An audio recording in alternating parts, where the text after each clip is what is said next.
Imagine a world where your food could spoil within hours. No refrigerators, no freezers, no canned goods. Yet, the ancient Romans not only survived, but mastered the art of food preservation, keeping meals fresh for months. Some of their techniques were so powerful, they're still used today. But how did they crack the code of preservation centuries before modern technology? From the battlefield to the kitchen, the Romans were known for their cleverness and resourcefulness.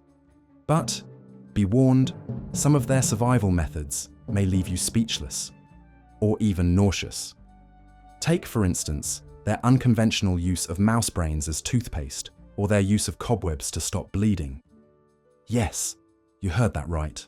The Romans were willing to push the limits of sanity to stay alive. When it came to preserving food, the Romans were just as daring. Without modern refrigeration, they had to rely on innovative techniques to keep their meals from spoiling, and they had good reason. Romans didn't just eat to survive, they celebrated food. Their extravagant feasts, known as convivia, were lavish affairs filled with fancy food, flowing wine, and lively entertainment. At the heart of these parties was the Archimagirus, the head chef and kitchen mastermind.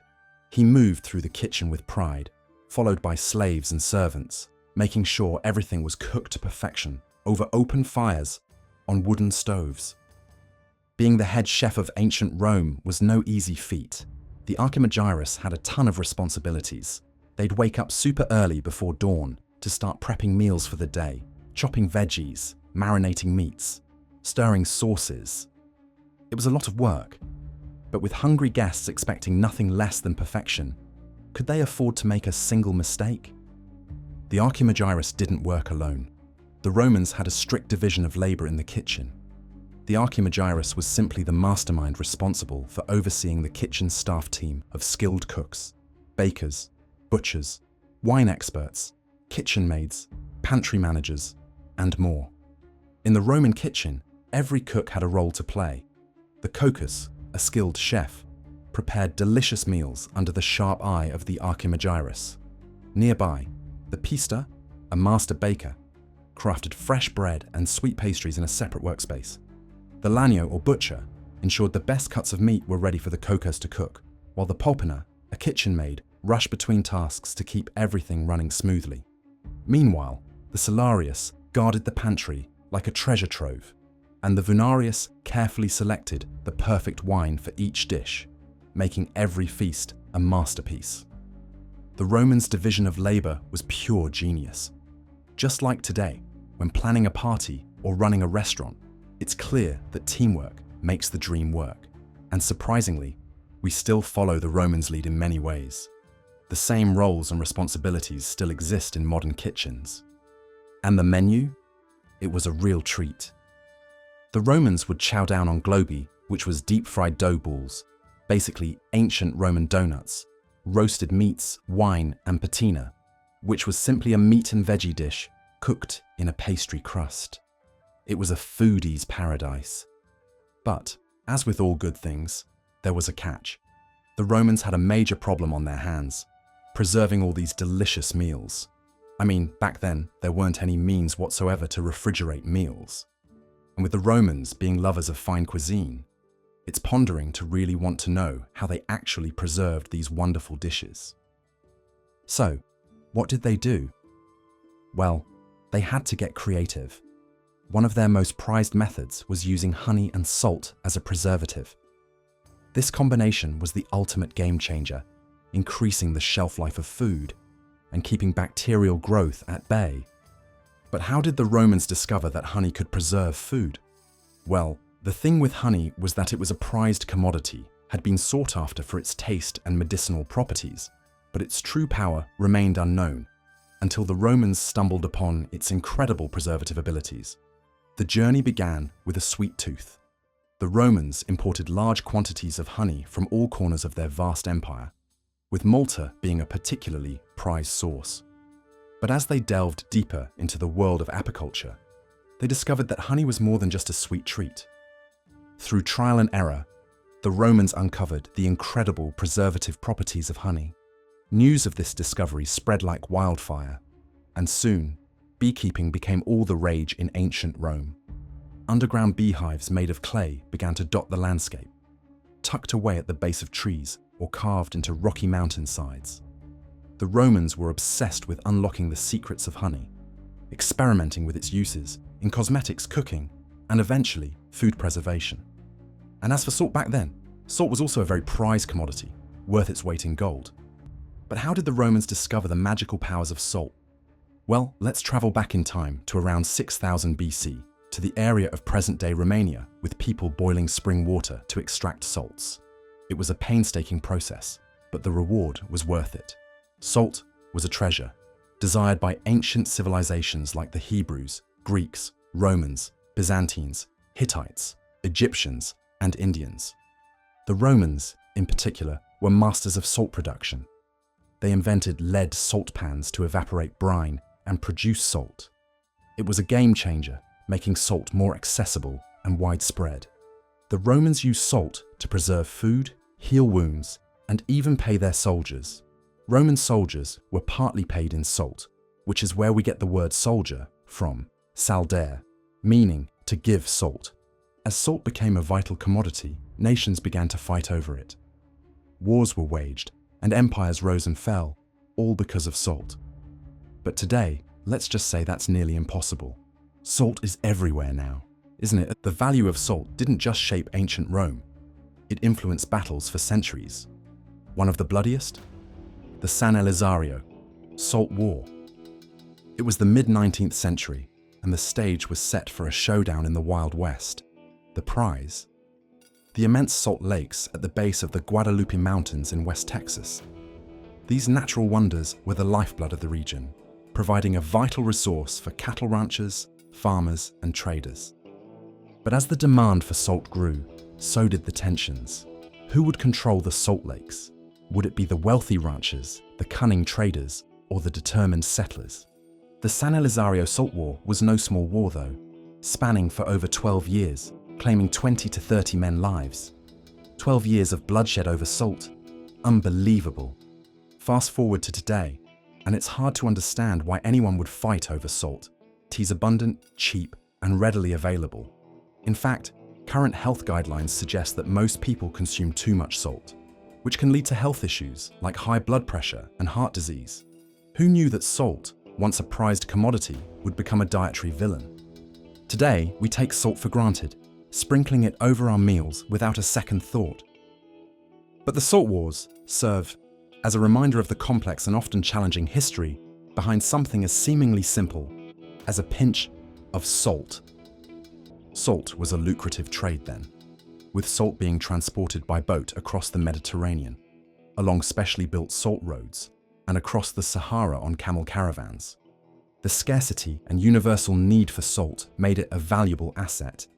Governments used it to raise tax revenues, and merchants made fortunes trading it.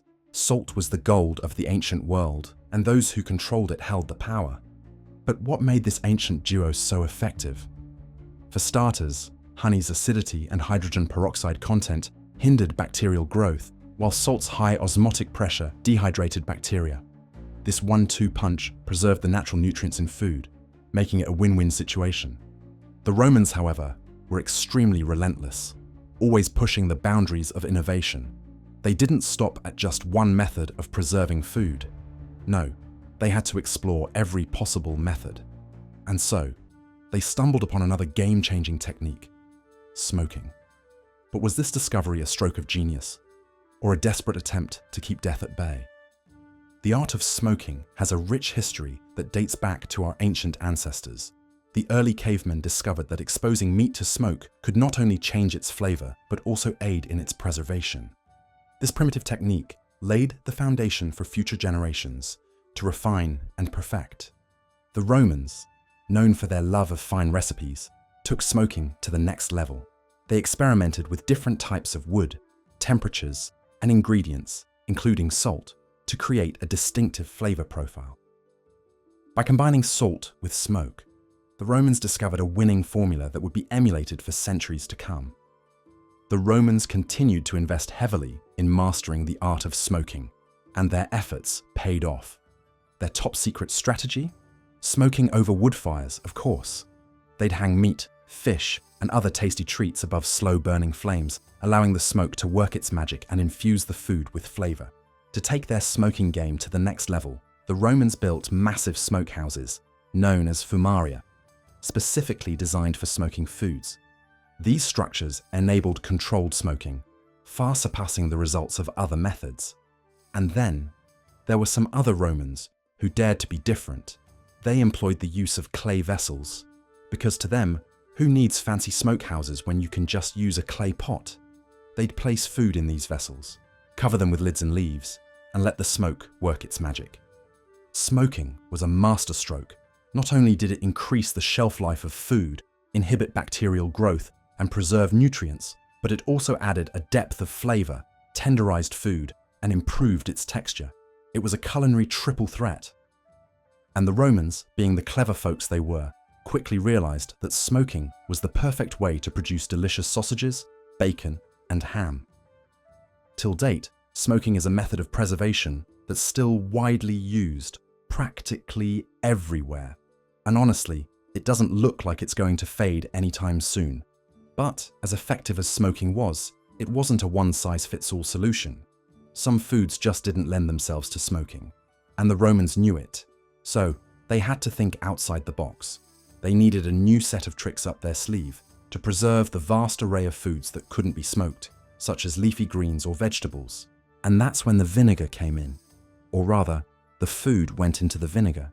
Dipping food in vinegar, boiling foods such as meats, fish, eggs, and even vegetables in brine, and drying fruits were just a few of the clever techniques the Romans employed to preserve their food. The Romans discovered that by harnessing the power of vinegar, they could create a solution that would preserve food like magic.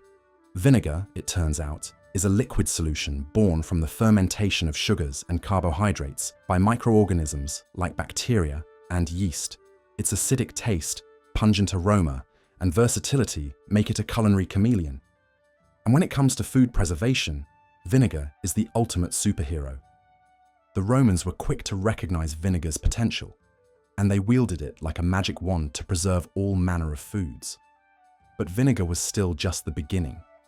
The Romans also discovered the power of brine, a solution of water, salt, and sometimes sugar and herbs.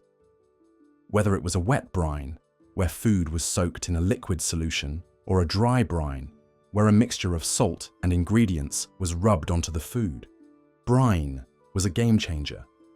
Boiling in brine was not only an effective means of preservation, but also came with various health benefits, such as reducing constipation and enhancing better digestion. So, maybe, just maybe, it's still very ideal to preserve foods with brine in this time and age. I mean, a lot of Japanese, Korean, and Indian folks still do. And then, of course, there was the ancient art of drying fruits, a practice as old as humanity itself. Sun-drying, as it's known, is a timeless technique that's been used for centuries to preserve fruits and other foods. But there was a challenge lurking in the shadows. The Romans, still on a mission to keep their food fresh, had a big problem, and guess what it was? Rats. Creatures like mice and rats loved to munch on their grains.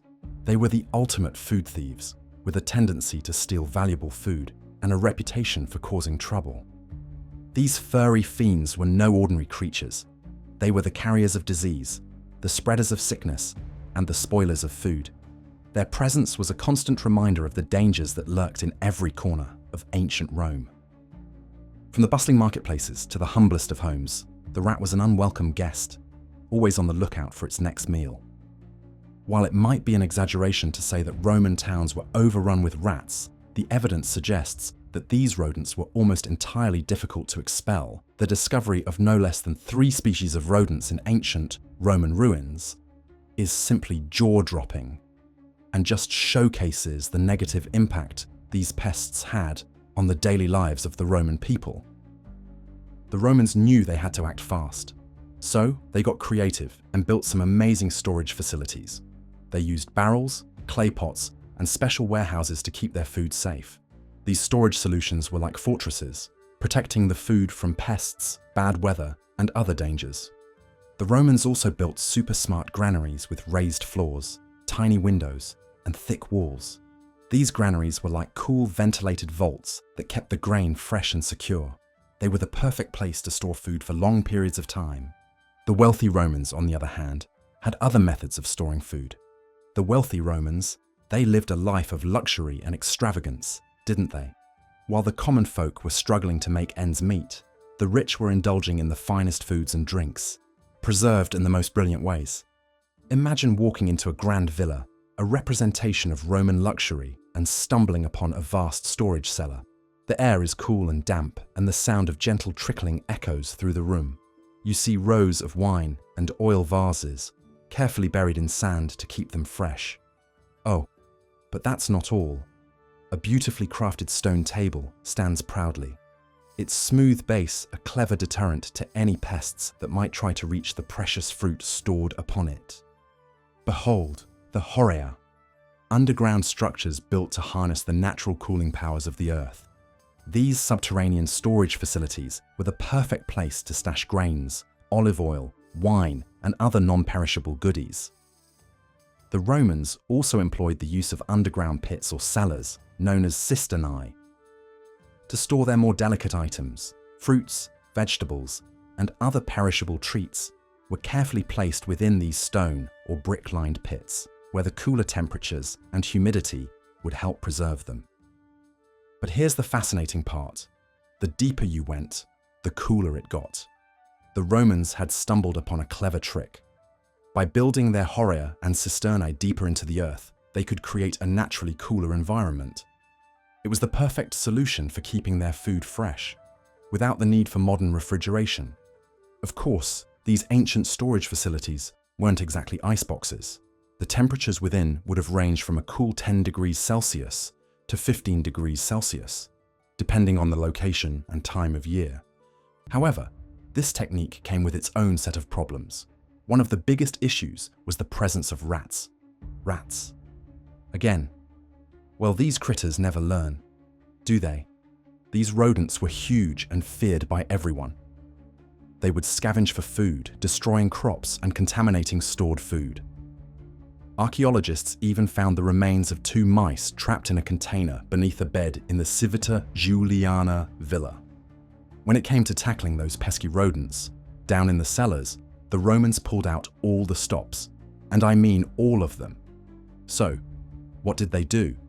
They deployed an arsenal of felines to hunt the rats, set traps to snap those sneaky critters, and even whipped out the big guns, poisonous substances like sulfur and arsenic. Those clever Romans also involved themselves in a little magic to keep the rats at bay. They'd hang amulets or charms, hoping to ward off the whiskered menaces. And who knows, maybe it worked. After all, when you're dealing with ancient magic, anything is possible. So if you're having rat problems, it wouldn't be bad to learn a thing or two from the methods the Romans used, as it's still very much effective till date. But rats weren't the only issue. The underground storage spaces were small, making it hard to store enough food for the population. This limited space meant that food was often stacked carelessly, leading to spoilage and contamination. Flooding was an even bigger problem. Heavy rainfall or overflowing nearby water sources would cause the underground storage spaces to flood. Archaeologists have even dug up evidence of a waterlogged cellar in the infamous ancient Roman city of Pompeii that was buried under a thick layer of volcanic ash when Mount Vesuvius blew its top in 79 A. The flood was so terrible that it could lead to food spoilage, contamination, and even the spread of illness. Visualize eating moldy, soggy cheese. It's disgusting. Speaking about cheese, picture this. A daring group of soldiers sneaking into a storage facility under the cover of darkness. Their mission? To steal a massive stash of cheese, a prized commodity in ancient Rome. According to Roman historian Pliny the Elder, this fearless heist actually took place during the reign of Emperor Augustus. Whatever their motives, these cheesy thieves were playing with fire. In ancient Rome, theft was a serious offense, punishable by a range of creative and cruel penalties. If caught, they could expect to pay back twice the value of the stolen cheese, face exile from the empire, or even suffer the ultimate punishment, crucifixion. Who knew cheese could be so deadly? Also, during times of famine, people might have eaten these spoiled food, but it was a desperate measure.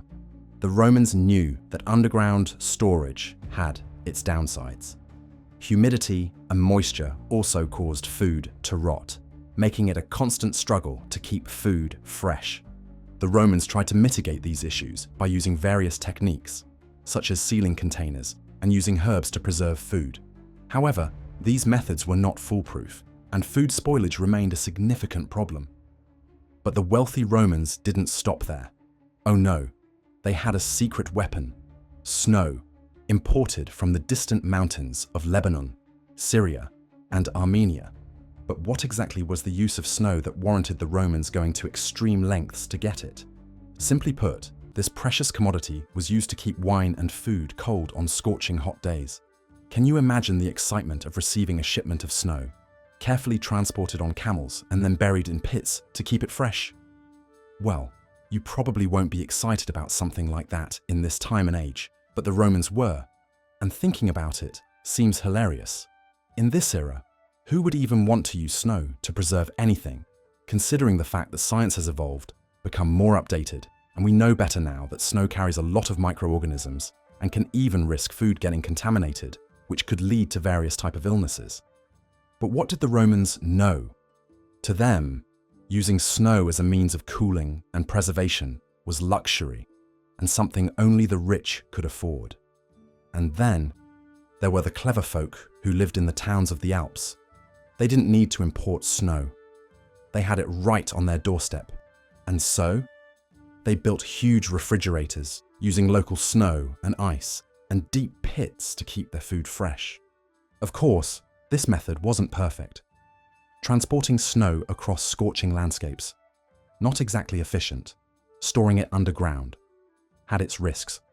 But for the Romans who could afford it, the luxury of chilled wine on a hot day was worth every effort. Because rich or not, who doesn't love a cold drink in the summer? But there were actually times when preservation techniques became quite a hassle. When food was scarce, Romans got resourceful. City dwellers stockpiled grains, storing enough for the next year. Peasants, on the other hand, were left with a handful of pulses. As winter supplies ran out and famine persisted, country folk had to think outside the box. They snacked on twigs, shoots, and roots. Basically, anything that wouldn't snack back. It was a far cry from the lavish Roman feasts. But hey, when in Rome, Apicius, a Roman cookbook author, even shared a secret recipe for making and preserving garum, a fermented fish sauce that's still a hit today. The Romans were true pioneers, bringing innovative food preservation methods that we still use today. While some techniques may seem ancient, many remain surprisingly relevant, a testament to Roman ingenuity.